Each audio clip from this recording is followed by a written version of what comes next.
अस्सलाम वालेकुम वरहमतुल्लाहि वबरकातुहू। डियर स्टूडेंट्स, आज के इस सेशन में हम कुछ और क्वेश्चन डिस्कस करेंगे। क्वेश्चन इस तरह से हैं, why it is necessary to separate oxygenated blood and deoxygenated blood in mammals and birds. Next question will be, what are the components of transportation system in highly organised plants. तो चलिए पहला question जो है उसको देखते हैं। Question क्या है, why it is necessary to separate oxygenated blood and deoxygenated blood in mammals and birds। ये क्यों जरूरी है कि मैमल्स और बर्ड्स में जो ऑक्सीजनेटेड ब्लड और डीऑक्सीजनेटेड ब्लड है वो हमेशा ही सेपरेट रहे, वो हमेशा ही एक दूसरे से अलग रहे, यानी कि वो मिले नहीं, आपस में मिक्स ना हो।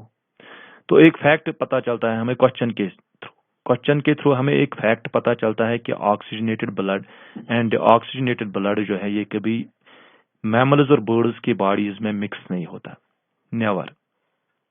तो ये फैक्ट हमें पता चला। अब हमें इस फैक्ट को देखना है कि ऐसा क्यों जरूरी है, इनको मिक्स होने से क्यों बचाना है। Why it is necessary to separate these two, oxygenated blood and deoxygenated blood, यही हमें जानना है, इसी चीज का हमें आंसर लिखना है। तो चलिए आंसर लिखते हैं, इसका आंसर देखते हैं। Birds and mammals are warm blooded animals. तो हम बात कर रहे हैं बर्ड्स एंड मैमल्स की। ये दोनों क्या है, बर्ड्स और मैमल्स क्या है, these are warm blooded animals. अब सवाल है वार्म ब्लडेड एनिमल्स कौन होते हैं। Warm blooded animals are these are animals, those animal species that maintain their body temperature higher than their environment।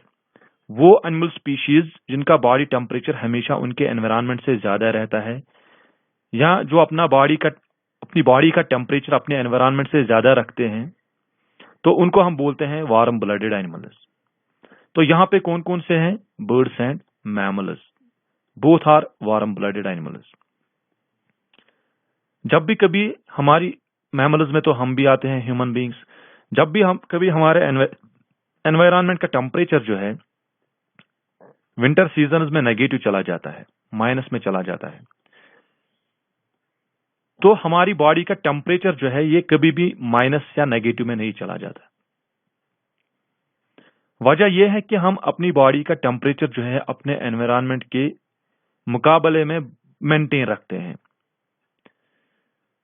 और हमारी बॉडी का जो टेम्परेचर है वो 37 डिग्री सेल्सियस पे मेंटेन रहता है, 98.6 डिग्री फ़ारेनहाइट।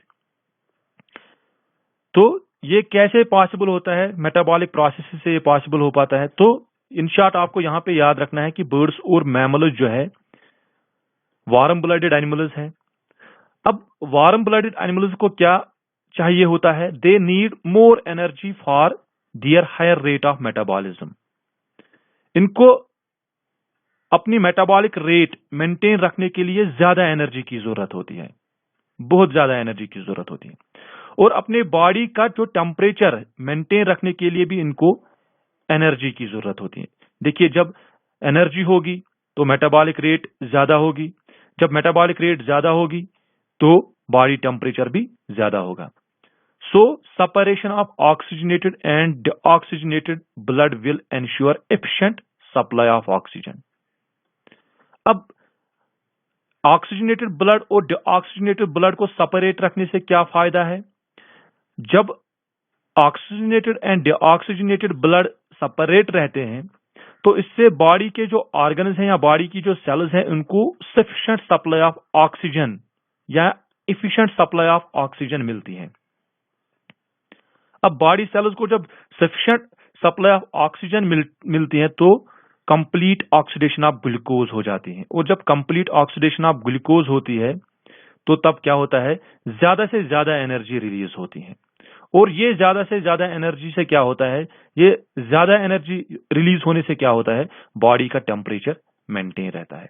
यानी कि सिंपली आपको याद रखना है जो बर्ड्स एंड मैमल्स है, ये वार्म ब्लडेड एनिमल्स हैं, इनको ज्यादा एनर्जी की जरूरत होती है अपनी बॉडी का टेम्परेचर मेंटेन रखने के लिए, और ये एनर्जी उनको तब मिलती है, ये एनर्जी इनको तब अच्छे तरीके से मिलती है जब इनके बॉडी में कंप्लीट ऑक्सीडेशन ऑफ ग्लूकोज होती है। और कंप्लीट ऑक्सीडेशन ऑफ ग्लूकोज के लिए रिच ऑक्सीजन सप्लाई होना जरूरी है, और रिच ऑक्सीजन सप्लाई होने के लिए ये जरूरी है कि जो ऑक्सीजनेटेड एंड ऑक्सीजनेटेड ब्लड है वो अलग अलग रहे, वो मिक्स ना हो।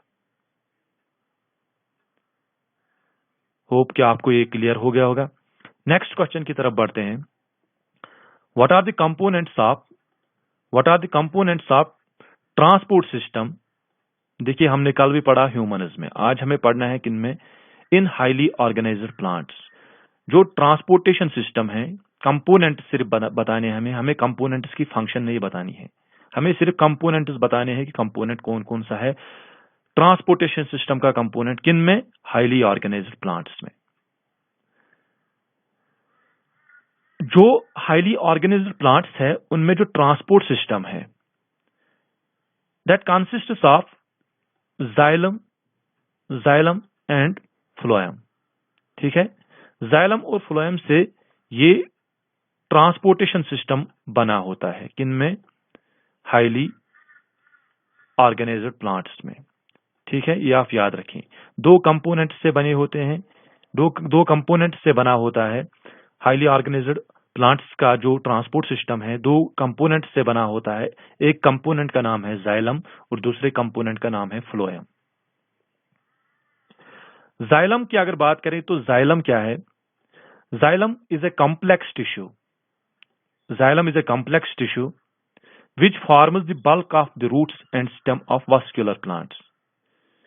जो वेस्क्यूलर प्लांट्स होते हैं उनका रूट जो होता है या जो स्टेम होता है वो ज्यादातर किन से बना होता है, किस पार्ट का बना होता है, जाइलम का बना होता है।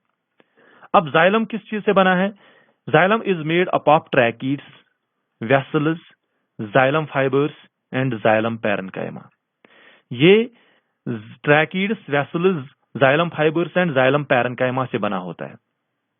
अब ट्रैकीड्स एंड वेसल्स जो होती हैं, इन चार में ट्रैकीड्स और वेसल्स होती हैं। These are the important constituents and these constitute the tracheary elements of और चैनल्स, यहाँ पे आर है, ट्रैक्टरी एलिमेंट्स और channels for transport of water. तो ये दोनों मिलके ट्रैकीड्स एंड वेसल्स मिलके ट्रैक्टरी एलिमेंट्स बनाते हैं, एंड ट्रैक्टरी एलिमेंट्स के थ्रू क्या होता है, ट्रांसपोर्ट होता है। किस चीज का ट्रांसपोर्ट होता है, वाटर का ट्रांसपोर्टेशन होता है, वाटर मूवमेंट होती है इसके थ्रू। और it also gives mechanical support to the plant, इससे प्लांट को मैकेनिकल सपोर्ट भी मिलता है, रिजिडिटी भी मिलती है प्लांट को, प्लांट मजबूत बनता है, सख्त बनता है इन चीजों से। मतलब जो जाइलम पैरेन्काइमा, जाइलम फाइबर्स है, ये तो खैर रिजिडिटी प्रोवाइड करते हैं, और ये दोनों जो है tracheids and vessels, these are meant for the transportation of water. तो आप याद रखेंगे इन शॉर्ट के जाइलम से क्या होता है, ट्रांसपोर्ट होता है वाटर, जाइलम के जरिए से ट्रांसपोर्टेशन ऑफ वाटर होता है। जाइलम किससे बना होता है, tracheids, vessels, xylem fibres and parenchyma. Tracheids and vessels जो होती हैं ये बनाती हैं ट्रैक्टरी एलिमेंट्स, और ट्रैक्टरी एलिमेंट्स के थ्रू ट्रांसपोर्टेशन ऑफ वाटर होता है। अब यहाँ पे आप थोड़ा सा ध्यान रखिए, ये ट्रैकीड्स है और ये वेसल्स है, ठीक, तो इनके थ्रू वाटर की मूवमेंट होती है। नेक्स्ट जो होता है फूड ट्रांसपोर्टेशन के लिए वो है फ्लोएम। फ्लोएम में क्या होता है, phloem is used for transport of और ट्रांसलोकेशन ऑफ ऑर्गेनिक सॉल्यूट्स और फूड। ठीक है, इनके जरिए से फूड जो है ये ट्रांसपोर्ट होता है। It consists of sieve tubes, इसमें भी चार तरह की सेल्स होती हैं, sieve tubes, companion cells, phloem fibres and phloem parenchyma. Sieve tubes constitute the channels for transport of food materials and plant hormones. ये सीयू ट्यूब्स जो होते हैं, these constitute the channels, these constitute the tubes for transport of food materials and plant hormones। अब एक बात आप याद रखेंगे, जाइलम जो होता है जाइलम में one way movement of materials होती हैं। वाटर जो होता है वो सिर्फ ऊपर की तरफ मूव होता है जाइलम में, रूट से कहां, लीव्स की तरफ। तो वन वे मूवमेंट होती है जाइलम में। और जो फ्लोएम होता है, फ्लोएम में टू वे मूवमेंट होती हैं, टू डायरेक्शनल मूवमेंट होती हैं। ऊपर की तरफ भी कुछ मटेरियल जाते हैं और नीचे की तरफ भी कुछ मटेरियल आते हैं, तो टू वे मूवमेंट होती है इसमें। अब इसमें क्या क्या होता है फ्लोएम में?